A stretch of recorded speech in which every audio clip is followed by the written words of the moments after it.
was there, I saw the Iraqi soldiers come into the hospital with guns. They took the babies out of the incubators. Took the incubators and left the children to die on the cold floor. The U.S. public is outraged. The result? Support for land war zooms. It's a turning point. Desert Storm is launched. 135,000 Iraqis are killed. An estimated 1 million Iraqis, many of them children and old people, then die as a result of 10 years of sanctions. One small problem. There never were any incubator baby deaths, not one. The Canadian Broadcasting Corporation's investigative flagship program, The Fifth Estate, reveals the girl to be the Kuwaiti ambassador's daughter, given her lines and coached in acting by the giant American PR firm Hill & Knowlton. It's one phase in a $10 million joint U.S.-Kuwaiti campaign of deception. This man is lying.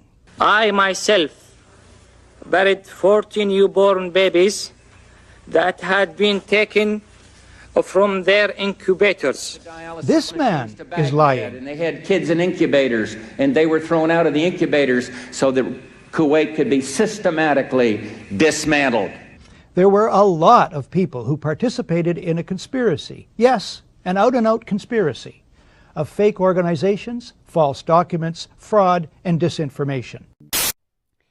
Le journaliste américain connu William Dean E. Garner a découvert au cours d'années de recherche que presque toutes les banques nationales et les banques d'émissions au monde sont contrôlées par une seule famille privée. Avant les attaques du 11 septembre, il est prouvé qu'il y avait 7 pays dont les banques nationales n'étaient pas contrôlées par cette famille.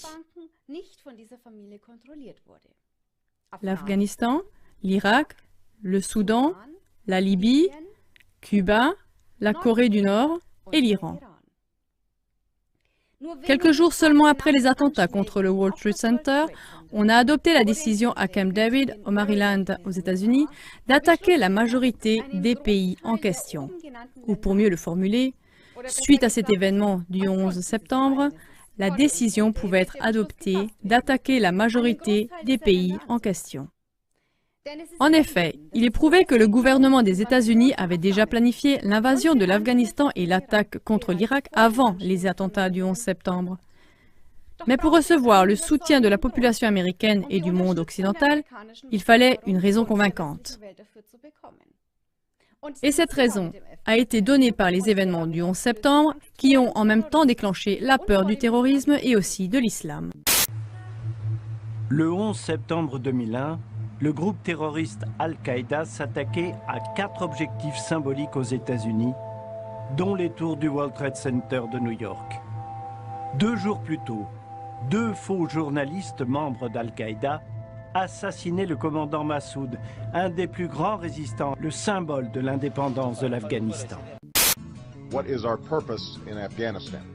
Why do our men and women still fight and die there? The terrorists who planned and supported the 9/11 attacks are in Pakistan and Afghanistan. And if the Afghan government falls to the Taliban or allows Al-Qaeda to go unchallenged, that country will again be a base for terrorists who want to kill as many of our people as they possibly can. The notion that we are in Afghanistan to make our country safer is just complete bullshit. I'm sorry to use the language, but it is bullshit. Most people who continue to believe the Bush-Cheney conspiracy theory about 9/11 are simply unaware of dozens and dozens of facts that contradict this theory. Speaking of drug trafficking, now we see Geraldo Rivera on Fox, we see ABC News, we see BBC.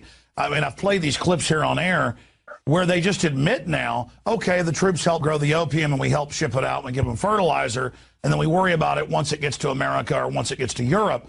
And we've seen what, in the last 10 years, it go from 9% of world production, according to our own Justice Department, to 92% of world opium, then produced into heroin coming out of Afghanistan, and now, back when you were exposing it in the 60s, 70s, 80s, and Gary Webb was exposing it, they would still somewhat try to deny it. Now they just say, yeah, we grow the opium, it's no big deal. And I was telling you off air, now the El Paso Times, Chicago Tribune have confirmed with the federal documents that indeed most of the big Mexican drug cartels are allowed to ship drugs in, and it's only the cowboys that are shut down, and that our own government shipping guns into Mexico to knock out the drug dealers' competition, and it just looks exactly like Iran-Contra all over again.